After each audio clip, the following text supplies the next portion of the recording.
निर्भीड बिंदास बातम्यांचं निर्भीड व्यासपीठ बिंदास न्यूज।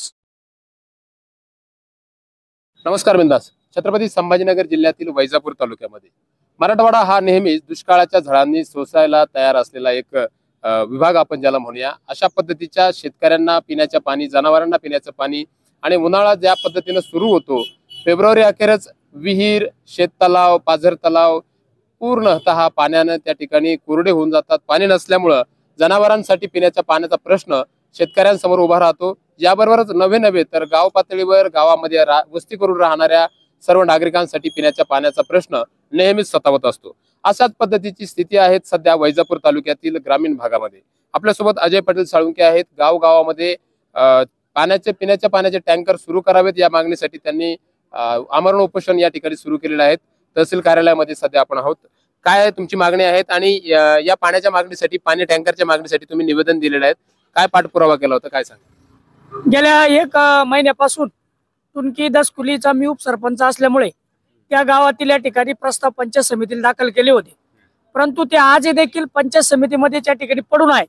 तसेच या ठिकाणी जवळजवळ 22 गावांचे प्रस्ताव या ठिकाणी पंचायत समितीला दाखल केले। तसेच टुनकी, दसकुली, तित्तरखेडा, बळेगाव, आगर, सायगाव, वळण, हिंगणे, कन्नड, मनेगाव, लोणी खुर्द, अंचलगाव, माळी, सागज, सावखेड, खंडाळा, शहाजतपूर, जिरी, मनोली, चिगटगाव, कनक सागज, बाबुळतेल, आगूर, खिरडी, मकरंदपूरवाडी, लोणी बुर्द, तित्तरखेडा असे विविध गावातून शिवर असेल अशा विविध गावातून या ठिकाणी प्रस्ताव या ठिकाणी पंचायत समितीला दाखल झालेले, परंतु त्याच्यावर कुठलीही दखल घेतली नाही आणि ते तसेच पडून आहे।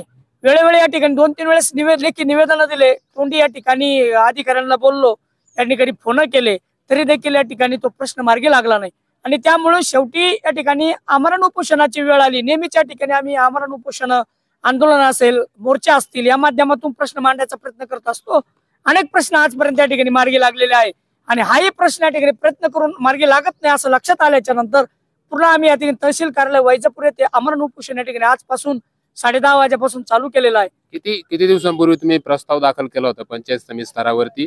त्यानंतर तुम्ही संबंधित जे अधिकारी आहेत त्यांच्याकडे पाठपुरावा कशा पद्धतीने केला?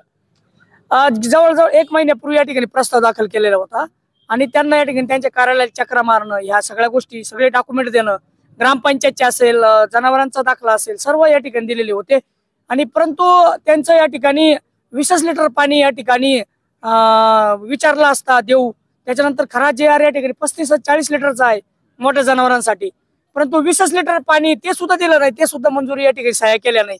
पुढचे प्रस्ताव या ठिकाणी पुढच्या अधिकाऱ्यापर्यंत ते आले नाही, म्हणजे अशी परिस्थितीच कितपत पडलेली आहे। अनेक सध्या तुमचे जो ग्रामीण भाग आहे, तुमच्या भागामध्ये पिण्याच्या पाण्यासाठीची काय स्थिती आहे?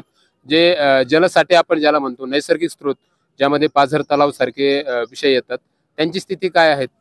पाझर तलाव, ज्या ठिकाणी पाझर तलावामध्ये थोडं थोडं पाणी आहे, जसं भटाणा, पेंडेफळे वगैरे, मन्याड धरण असेल या धरणांमध्ये, परंतु जसं आपलं नारंगी सारंगी धरण असेल इथलं, या धरणांमध्ये या ठिकाणी थोडंफार पाणी या ठिकाणी शिल्लक आहे, परंतु ते सुद्धा अवैध मोटरीद्वारे उपसा चालू आहे। तसेच या ठिकाणी जे आमचं तित्तरखेडा धरण असेल, असे जे धरण आहेत छोटे मोठे, त्या या वर्षी कोरडे आहे आणि त्यामुळे त्या विहिरीला पाणी नाही आणि त्यामुळे या ठिकाणी त्या गावांना आवश्यकता आहे की 1 महिन्यापूर्वी, आणि विशेष म्हणजे भूवैज्ञानिकचे जे या ठिकाणी जिल्हा छत्रपती संभाजीनगर कलेक्टर ऑफिसचे जे अधिकारी असतात, त्यांनी 1 महिन्यापूर्वीच या ठिकाणी अहवाल दिलेला आहे की पाण्याचा स्रोत या ठिकाणी शिल्लक राहिला नाही। तसं पत्र देखील आपल्याकडे अवेलेबल आहे आणि तसं त्या प्रस्तावाला जोडलेलं आहे आणि तरी देखील या ठिकाणी टँकर या ठिकाणी मंजूर होत नाही किंवा कायमस्वरूपीची या ठिकाणी जी आमची वारंवार मागणी असते, नदीजोड प्रकल्प करा, त्याच्यावर देखील या ठिकाणी कोणी या ठिकाणी आवाज उठवत नाही। आमच्या सारख्यांनी आवाज उठवला तरी लोकप्रतिनिधी त्याकडे लक्ष देत नाही। शेवटचा एक महत्त्वाचा प्रश्न तुम्हाला आमरण उपोषणाच्या दरम्यान विचारावासा वाटतो, जर आणखी काही दिवसांसाठी, म्हणजे आज पहिला दिवस आहे तुमचा आमरण उपोषणाचा, जर आज, उद्या किंवा परवा 2-3 दिवसामध्ये अधिकारी जर इकडं तुमच्याकडे न्याय देण्यासाठी किंवा आले नाही, तर तुम्ही आमरण उपोषण कंटिन्यू करणार की मग आपला गाशा गोंधळून गावाकडे जाणार? नाही, आम्ही या ठिकाणी गेले 14, 15 दिवस आमरण उपोषण केलेले, त्याच्यामुळे आम्ही एखादा प्रश्न हाती घेतल्याच्या नंतर त्याच्यातून शक्यतो पळ काढतच नाही आणि आम्ही आमच्या विचार या ठिकाणी ठाम आहे। जोपर्यंत आमचे प्रश्न मार्गी लागणार नाही तोपर्यंत आम्ही आमरण उपोषण चालू ठेवणार आहे।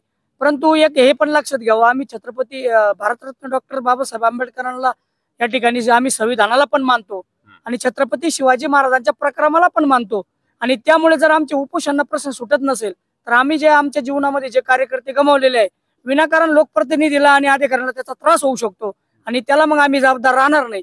म्हणून अधिकाऱ्यांनी आणि लोकप्रतिनिधींनी, ज्यांना पगार आहे, लोकप्रतिनिधी असेल, आमदार, त्याच्यानंतर या ठिकाणी जे अधिकारी असतील जनतेच्या सेवेचे, त्याच्या सेवेचा वापर करून यांनी हा प्रश्न सोडवावा, अन्यथा त्यांना या ठिकाणी जड जाईल. मित्रांनो, ग्रामीण भागामध्ये सध्या दुष्काळाचं झाडा बसतायत. शेतकरी राजा सध्या आपल्याकडे असलेले जे पशुधन आहेत, पशुधनाला वाचवण्यासाठी पाण्याच्या तजवीजीमध्ये पाहायला मिळतोय. एकीकडे चाऱ्याची व्यवस्था करणं त्याच्यासाठी जिकरीचं बनलेलं आहे, दुसरीकडे पिण्याच्या पाण्याचा प्रश्न आहे. जनावरांनाच पाणी नाही तेव्हा माणसांनाही पाणी नाहीये, अशा पद्धतीची स्थिती तालुक्यातील अनेक भागांमध्ये होत आहेत.